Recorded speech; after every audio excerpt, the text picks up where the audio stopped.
O filme do Chainsaw Man já está no cinema e aqui a gente vai falar pra você tudo o que aconteceu na primeira parte do anime, pra você se preparar pro filme. A primeira parte do anime que também é referente aos primeiros 5 volumes desse mangá maravilhoso. Eu sou o Vitor. E eu sou o Henrique e você está no seu Refúgio Nerd.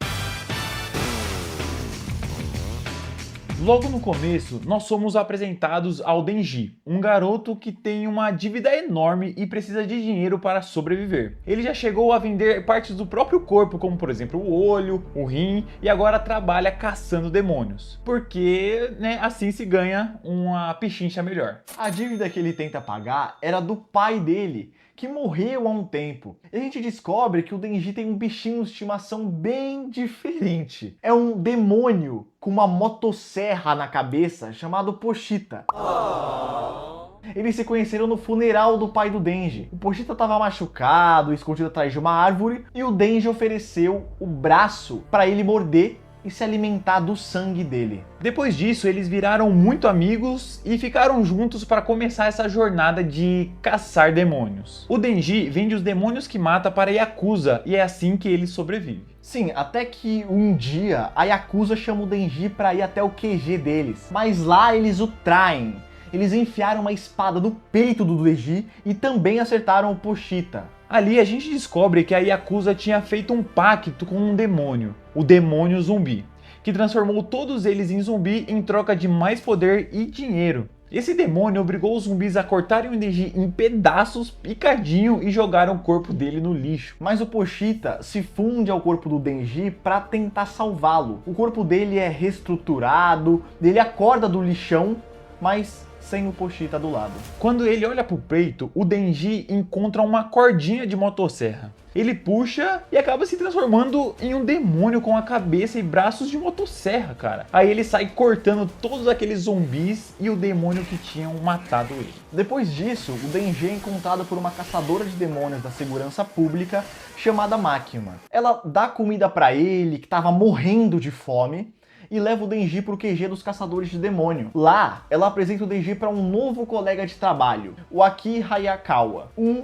veterano que já tá lá há 3 anos. A Makima explica que o Denji vai ter que trabalhar caçando demônios para a segurança pública pelo resto da vida dele. Se ele tentar largar o trabalho ou fugir de alguma forma, ele vai ser considerado um demônio foragido e vai precisar ser eliminado. O Aki é designado a morar com ele e vigiá-lo de perto. O Aki conta que a família dele foi morta na frente dele por um demônio. Ele explica também pro Denji o que são os infernais. Quando um demônio assume o corpo de um humano, o rosto dele muda e a personalidade passa a ser totalmente do demônio. Mais tarde, a Makima apresenta a nova parceria de patrulha do Denji, que é justamente uma infernal chamada Power. Ela tem chifres e uma personalidade completamente caótica.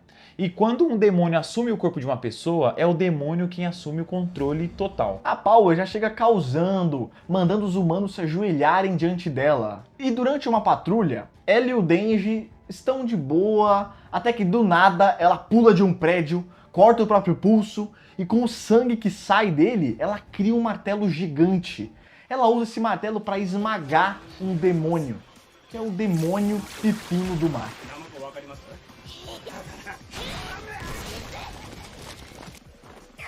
Só que, mano, isso já dá ruim, porque ela acabou de cometer um crime. Porque um caçador da segurança pública não pode matar um demônio que um caçador civil já estava enfrentando. E esse demônio já tinha outro caçador na espreita. A gente também descobre que, antes de virar infernal, a Power era o demônio do sangue. E por isso, ela consegue lutar usando o próprio sangue. Ela então pede ajuda pro Denji pra matar um demônio que sequestrou o gatinho dela em troca de um favor bem... digamos vergonhoso. Melhor nem comentar. O Denji aceita a proposta e eles vão até uma casa afastada da cidade onde a Power diz que o demônio está. Mas quando chegam lá, o Denji percebe que era uma armadilha. Antes que o Denji pudesse reagir, a Power o desmaia e entrega o seu corpo para o demônio morcego, para que ele possa se alimentar. Só que o demônio sente o gosto do sangue do Denji e odeia. Mas mesmo assim, ele recupera suas forças. Só que aí ele pega o gato da Power e devora ele na frente dela. e depois engole a própria Power também. Então o demônio sai voando pela cidade atrás de novos humanos para devorar. Ou seja, ele traiu a Power e a Power traiu o Denji, né? Mas o Denji ele não tinha morrido. Ele se agarra no corpo do demônio e puxa a cordinha do peito dele e se transforma novamente no nosso queridão Chainsaw Man, destruindo o demônio morcego em uma luta insana, mano. Depois da luta, ele tira a Power e o gatinho dela que estava dentro de uma gaiola, resgatando eles. Mano, mas logo em seguida aparece outro demônio querendo lutar contra o Denji. Ele tenta se transformar novamente no demônio da motosserra, mas as lâminas não saem completamente da cabeça dele nem dos braços. Isso porque ele tinha perdido muito sangue na última batalha e estava praticamente anêmico. Mas mesmo assim, ele decide lutar. Só que esse novo demônio era muito mais forte que ele. Durante a batalha, o demônio consegue atravessar o Denji com a própria língua, perfurando a barriga dele. E aí o Aki chega junto com outros caçadores e usa um poder, mano, muito louco. Ele invoca uma raposa gigante. E essa é a primeira vez que a gente vê esse personagem usando os poderes. Sim, a raposa devora o demônio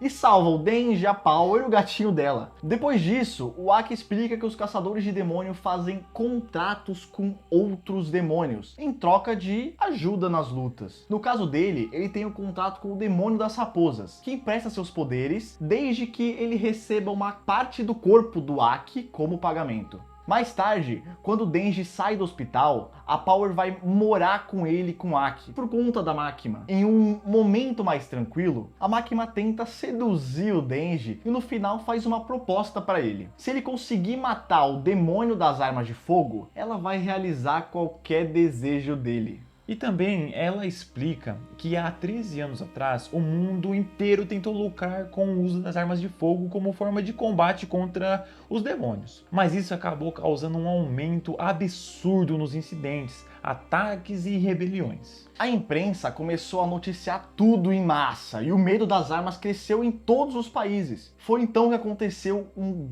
grande ataque terrorista nos Estados Unidos e naquele mesmo dia surgiu o demônio das armas de fogo. Lembrando que quanto mais medo os humanos têm dos demônios, mais forte ele se torna. E ele apareceu no Japão por apenas 26 segundos, mas o número das vítimas passou de 57 mil pessoas, cara. Não parou por aí. O demônio começou a aparecer em vários lugares do mundo. Às vezes por alguns segundos, outras vezes por alguns minutos, e sempre deixando milhares de mortos por onde passava. Em apenas 5 minutos, ele matou cerca de 1.200.000 pessoas, mano. Depois disso, o demônio das armas de fogo desapareceu e nunca mais foi visto. O Denji pergunta pra Makima como eles pretendem encontrar esse demônio. E ela explica que durante esses ataques foram coletados fragmentos do corpo dele. Como o demônio se movia muito rápido, partes do corpo dele soltavam e queimavam, caindo em vários lugares diferentes. Ela diz que quando o demônio ingere um pedaço do corpo do demônio das armas de fogo, ele se torna mais poderoso. E também quando você junta 2 desses fragmentos, eles se atraem como se fossem ímãs. Lendo o mangá, a gente entende que o Aki teve a família inteira morta por esse mesmo demônio, no ataque que aconteceu no Japão, quando ele apareceu em apenas alguns segundos. Mais pra frente, o esquadrão do Denji, a 4ª divisão especial de antidemônios da segurança pública, recebe uma missão: investigar um demônio que parece estar atraindo um desses fragmentos do demônio da arma de fogo. Ou seja, ou é o próprio demônio da arma de fogo, ou é um outro demônio que engoliu um pedaço dele. O Aki explica que o colar que ele estava usando serve justamente para rastrear esses fragmentos, porque ele atrai o pedaço do corpo do demônio. E ele comenta que se fosse realmente o demônio das armas de fogo, o colar estaria reagindo de forma muito mais intensa. Durante a missão, eles sobem as escadas de um prédio para encontrar um demônio. Mas algo estranho acontece. Quando chegam no 8º andar, percebem que não importa se sobe ou desce as escadas, eles continuam no mesmo andar. Estão completamente presos ali. Os elevadores não funcionam, as janelas não se abrem e nem o teto dá para atravessar. De repente, aparece um demônio enorme, deformado e nojento, como se fosse feito de vários corpos humanos grudados uns nos outros. E ele se apresenta e diz que está disposto a fazer um contrato. Se eles deixarem ele devorar o Denji, ele liberta todos os outros caçadores do prédio sem machucar ninguém. O Denji entende que um contrato para os demônios é algo extremamente sério. Se alguém quebra um contrato com um demônio, pode acabar morrendo. Mas mesmo assim, o grupo decide que não vai matar o Denji. Na verdade, nem todos concordaram. Uma lá das caçadoras tentou matar o Denji, enfiando a espada nele. Mas o Aki se colocou na frente deles para protegê-lo e acabou levando a espadada na costela, sem querer. O Denji então tem uma ideia de como derrotar o demônio da eternidade. Ele faz o demônio engolir ele inteiro e lá dentro se transforma no demônio da motosserra. A luta é insana. Ele corta o demônio sem parar, fazendo ele sentir uma dor absurda até que finalmente o bicho desiste.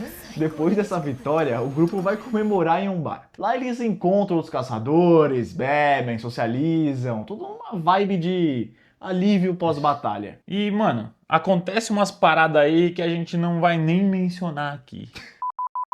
Depois disso, todos voltam para casa. E enquanto isso, a máquina pega um trem rumo a Kyoto para uma reunião com os figurões de lá. Só que no caminho, ela era baleada no trem, ela foi baleada. A máquina caiu em uma armadilha, e não é só ela. Vários caçadores da segurança pública também são mortos a tiros simultaneamente, por pessoas disfarçadas de civis. Enquanto isso, o esquadrão do Denji está almoçando tranquilamente em um restaurante quando um homem misterioso se aproxima. Esse cara mostra uma foto dele e do avô, que era o chefão da Yakuza, o mesmo que o Denji matou lá no começo da história. Logo em seguida, o homem saca uma pistola e atira na cabeça do Denji. Mano, é uma pedrada atrás da outra. Mas o Denji sobrevive, né? Aliás, ele é um demônio, e começa a lutar contra esse sujeito, que se transforma em um demônio parecido com o do Denji, só que com espadas no lugar de motosserras. O Aki então saca sua espada e parte pra cima dele. Ele invoca a maldição com quem tem contrato, o demônio das maldições, e ao perfurar o inimigo várias vezes com a espada dele, a maldição devora o corpo dele. Nesse momento a gente descobre que qualquer um que é atingido por essa espada várias vezes acaba morrendo, independente de força ou resistência da pessoa. Mas então aparece uma garota ao lado do corpo do demônio da espada, que é o demônio da katana, na verdade, né? A gente acaba sabendo que esse é o nome dele. Ela pergunta pra ele por que ele perdeu e manda ele se levantar e matar o Aki. E ele levanta mesmo, e num golpe extremamente rápido, ele corta o Aki com uma das suas katanas. A Himeno, que é uma caçadora bem gente boa, uma personagem da hora, que também estava na equipe, já tinha levado um tiro e estava à beira da morte. Ela então chama o demônio com que ela tem contrato e diz que vai se entregar completamente a ele em troca de poder usar o corpo todo do fantasma, já que ela usava somente a mão dele. A Himeno se sacrifica e invoca o fantasma por completo, mas a garota que estava com o demônio das katanas invoca uma cobra gigante que devora o fantasma da Himeno. E ela morre logo em seguida. Só que antes de morrer, uma das mãos do fantasma alcança o Denji e puxa a cordinha do peito dele. E é aí que ele se transforma novamente no demônio da motosserra. O Denji então luta contra o demônio da katana, mas acaba sendo cortado ao meio.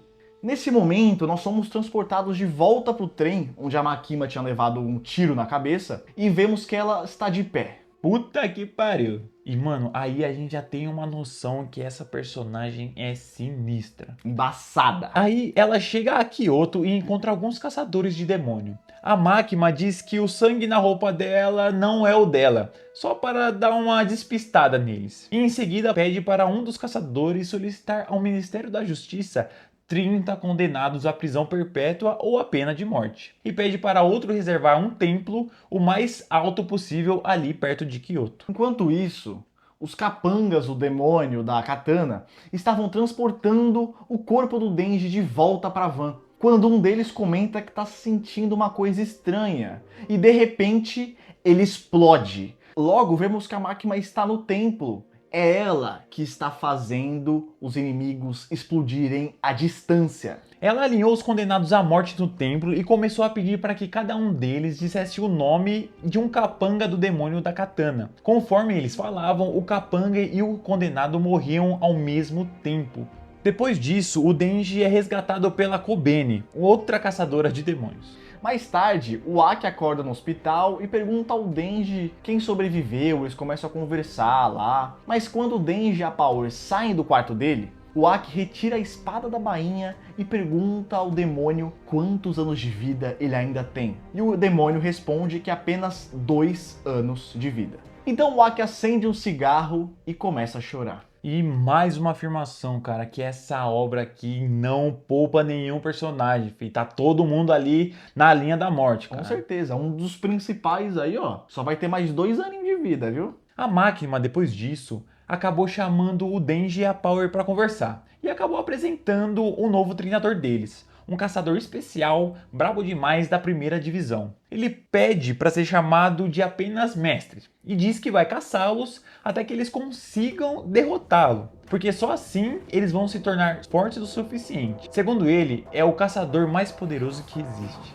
O mestre então enfrenta o Denji e a Power diversas vezes o dia inteiro até o anoitecer e dá um pau nos dois. Quando ele fica cansado, ele diz que vai dormir, mas que no dia seguinte eles vão lutar contra ele de novo. Enquanto isso, o Aki sai do hospital e se encontra com 2 caçadores. Eles os levam até o local onde a segurança pública mantém os demônios capturados vivos, para que eles possam fazer um novo pacto, já que a raposa, o demônio com quem ele tinha um contrato, não respondia mais ao chamado dele. Os caçadores explicam que o demônio está preso numa cela específica. Contam que apenas 2 pessoas da segurança pública conseguiram fazer contrato com ele. Uma teve que entregar metade da sua expectativa de vida e a outra perdeu os 2 olhos, o paladar e o olfato. Mas dizem que se o Aki tiver sorte, o preço dele talvez pode ser leve. Cara, esse é um dos demônios mais da hora que tem. Ao entrar na cela, o Aki encontra um demônio meio humanoide que fala com ele e diz: "O futuro é demais. Mostre-me o seu futuro." O Aki então enfia a cabeça dentro da barriga do demônio,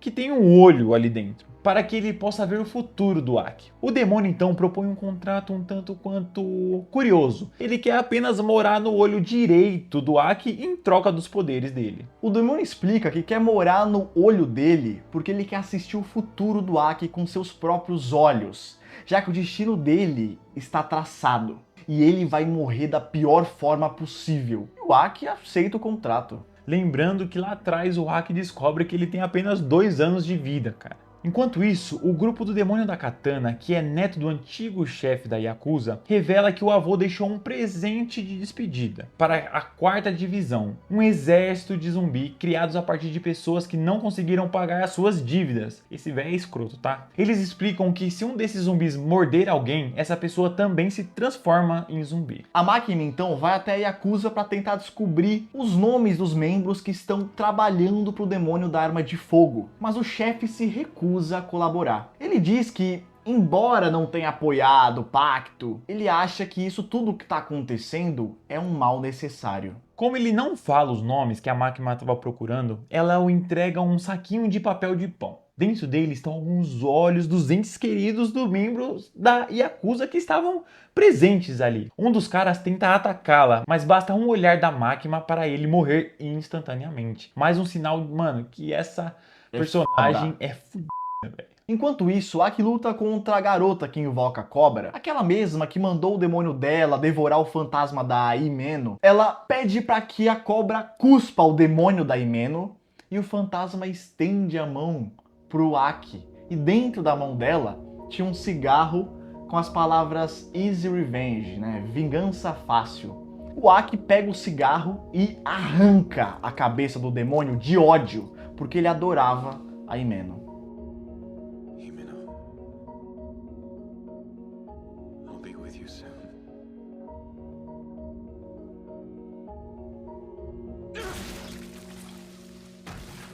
Enquanto isso, o Denji e a Power vão até um local onde estão os zumbis e começam a enfrentá-los. Mas no meio da luta aparece o demônio da Katana, agora em sua forma humana, dizendo que quer conversar com o Denji. Ele acusa o Denji de ter matado um dos seus companheiros da Yakuza, incluindo o próprio avô. Ele só quer que o Denji pague pelo que ele fez com ele, mas o Denji recusa. Os dois então se transformam e começa mais uma luta insana. demônio da motosserra contra demônio das katanas. Durante a batalha, o demônio das katanas arranca os dois braços do Denji.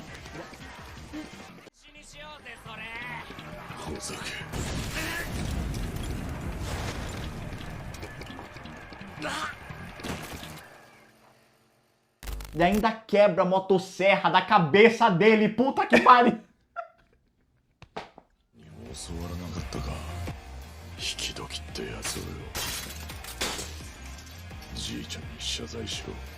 Mas de repente o demônio da katana é cortado ao meio.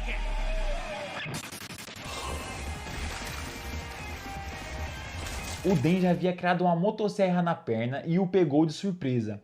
Ele amarra o inimigo em sua forma humana e o Aki chega logo depois para ajudar. Mais tarde descobrimos que a garota da cobra cometeu suicídio quando foi encurralada por uma caçadora com uma faca no pescoço. Seu próprio demônio arrancou a cabeça dela. Que loucura, cara.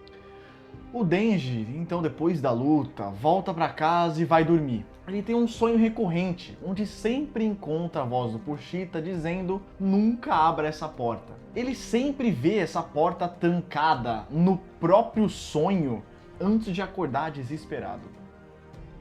E esse foi o resumo do que a gente tem do anime até agora. Cara, a gente vê que essa história tem muito potencial para ser desenvolvida e que o filme vai vir com os dois pés na porta.